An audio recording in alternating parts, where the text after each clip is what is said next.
Bonjour et bonne année à tous. Pour cette première vidéo de l'année, j'ai envie de faire une vidéo pour parler de mes objectifs de cette nouvelle année, pour définir mes objectifs en public. C'est une chose en laquelle je crois énormément, le fait d'utiliser le pouvoir social pour pouvoir réaliser ses objectifs, le fait de déclarer ses objectifs en public pour pouvoir se donner une motivation supplémentaire pour pouvoir les réaliser.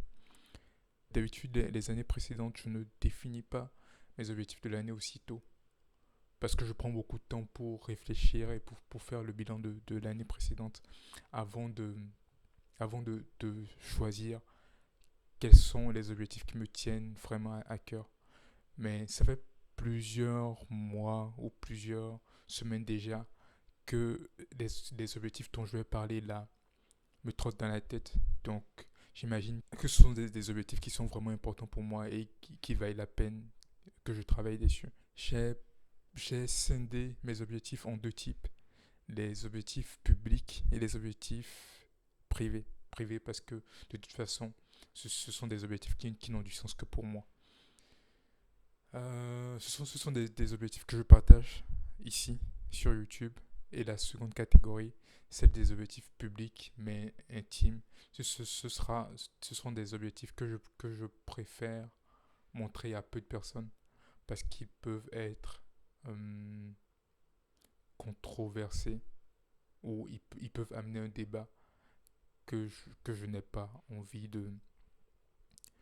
d'alimenter ou que je n'ai ouais, voilà, que je n'ai simplement pas envie d'alimenter pour le moment. Pour ces objectifs-là, si vous êtes abonné à ma newsletter ou si vous êtes abonné à mon podcast personnel que je fais une fois de temps en temps pour faire le bilan sur ma vie, sur les choses que je lis, sur les choses, les outils qui m'aident à avancer ou simplement ce sur quoi je travaille en tant qu'humain actuellement. Si vous êtes abonné à ce podcast-là, vous entendrez ces objectifs-là. Sinon, bah, dommage pour vous. Donc, le premier objectif, c'est celui de fabriquer deux objets. Ça fait longtemps, ça fait un bon moment que je m'intéresse au design d'objets. Ça fait un bon moment que je regarde les objets autour de moi, que je les analyse, que je, je les dessine, que je les étudie.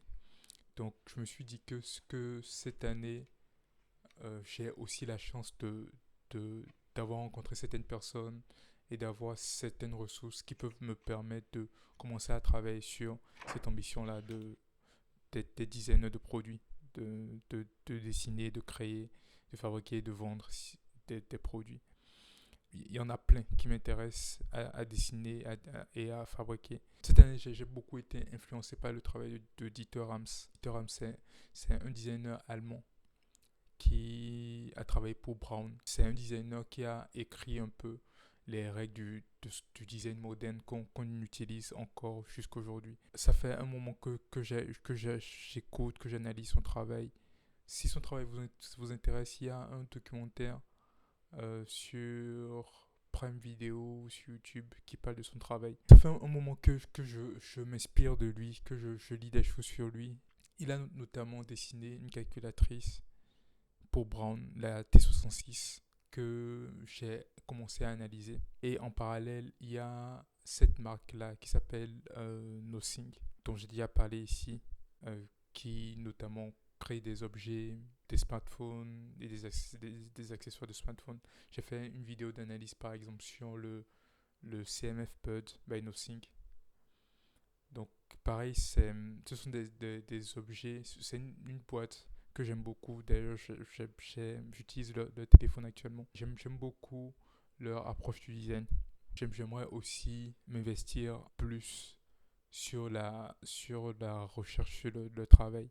Donc l'idée que j'ai eue pour mon premier objet, c'est de mixer l'influence de Brown et l'influence de Nothing pour créer mon premier objet qui sera une calculatrice. Donc l'idée c'est un peu de revisiter la T66 de Dieter Rams en ayant les influences du design de Nothing.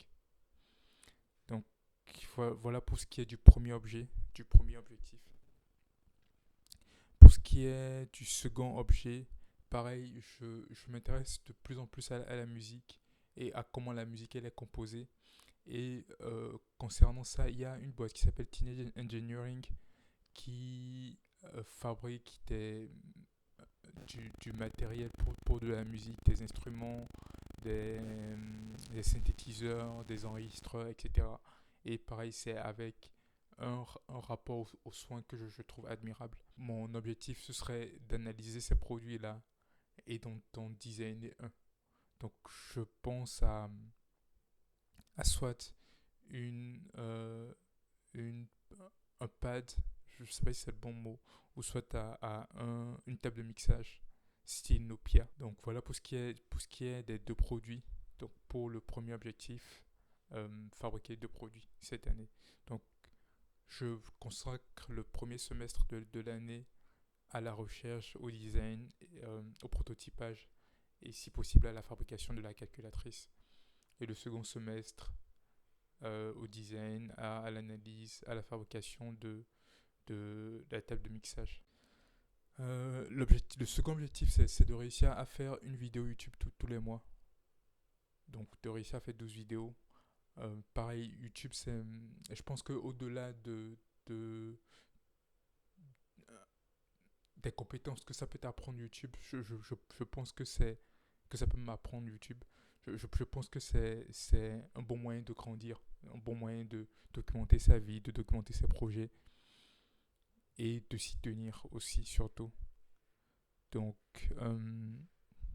j'ai envie d'avoir une approche incrémentale sur la création de contenu sur YouTube. Ce serait de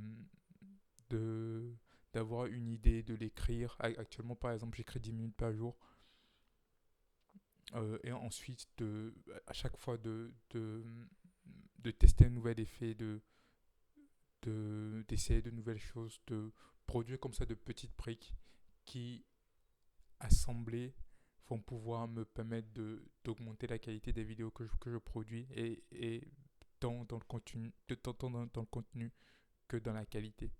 Le troisième objectif, ce serait m'éduquer financièrement. Donc pareil, ça fait longtemps que je... C'est un objectif que j'avoue qui est un peu flou, qui reste un peu flou. Donc je vais continuer à y penser, à lire des livres, je vais continuer à faire des updates, des updates réguliers sur cet objectif-là, soit sur Thread, soit sur Instagram.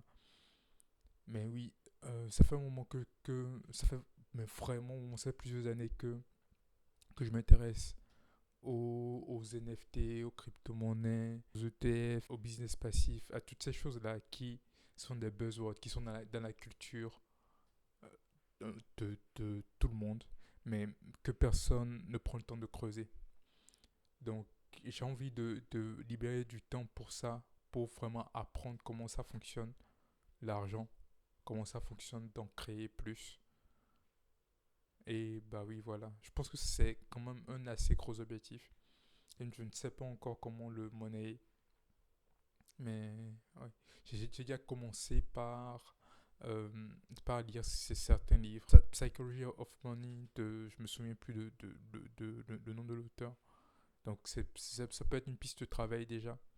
Réécouter ce livre-là et prendre des notes et essayer de mieux comprendre comment le monde de la finance ça fonctionne, les finances personnelles. Il y a aussi le podcast de Fabrice Florent, Histoire d'argent, que j'écoute aussi depuis plusieurs années qui m'a déjà appris pas mal de choses que j'utilise pour avancer sur mon rapport à l'argent.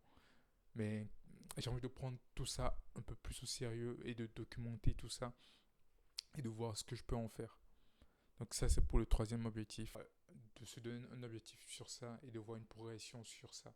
De noter ses ressentis, etc. C'est à peu près tout pour mes objectifs de l'année, en tout cas les principaux. Donc là, j'en ai 4, mais ce sont 4 gros objectifs quand même. Car je m'engage à travailler sur les 4. J'espère que j'arriverai à tous les atteindre. Mais merci d'avoir pris le temps de regarder cette vidéo. Merci à moi d'avoir pris le temps de la tourner. À dans 6 mois pour le bilan du premier semestre au mois prochain pour la prochaine vidéo. Passez une super vie.